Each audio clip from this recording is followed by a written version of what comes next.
Бизнисменот Зоран Азманов, кој во јавноста прв се декларираше како жртва на осомничениот за рекет Бојан Јовановски алијас Боки 13, денеска побари истрагата на јавното обвинителство да се прошири и кон првиот човек на СЈО Катица Јанева. Азманов рече дека обвинителите морале да направат претрез во нејзиниот дом, како и да се открие зошто снимки од негови приватни разговори биле пронајдени во еден ТВ, телевизија, чиј неофицијален собственик е притворениот Боки 13.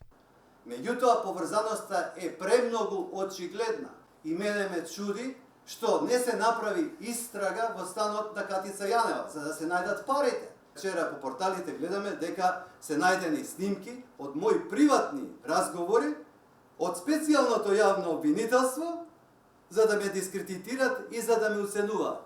И не може Катица Јанева да искочи од оваа работа како херој и како морална личност. Еве она, за да се спасат преговорите со опозицијата, си дава оставка.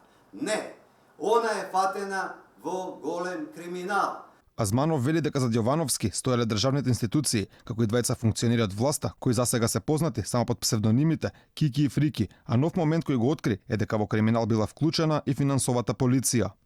Зад него стоеле институциите на државата, кои ние ги плаќаме, даночните обврзници. Ти да дискредитираш еден таков човек заради тоа што интерес имаат некои градежни компании не од македонска националност, од другата националност, кои платиле огромни пари на Кики и Фики за да ме тргнат да ме избришат од пазарот на недвижности во Скопје, бидејќи тие фирми сакале да го преземат 100% од пазарот.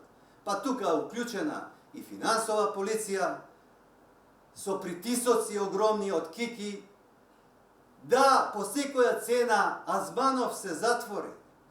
Азманов ја повика и антикорупцијска да го провери вработувањето на синот на Јанева во еден ТВ, колка е платата која таму ја добива и колку пари биле земени за реклами од фирми чии собственици се под истрага на специјалното јавно обвинителство. Таа специјална јавна обвинителка го запослила и од своето синче кај таков човек да работи како директор за маркетинг, да зима огромна плата и да ги наплатува парите од сите фирми што имаат или сестрински фирми на тие што имаат проблем со специјалното јавно обвинителство. Азманов пред неколку месеци првпат откри дека Боки 13 му побарал пари или стан за да не биде објавена емисијата Инсайдер, каде како што вели, бизнисменот бил обвинет дека е мафија на квадрат, а за тоа според него немало никакви докази.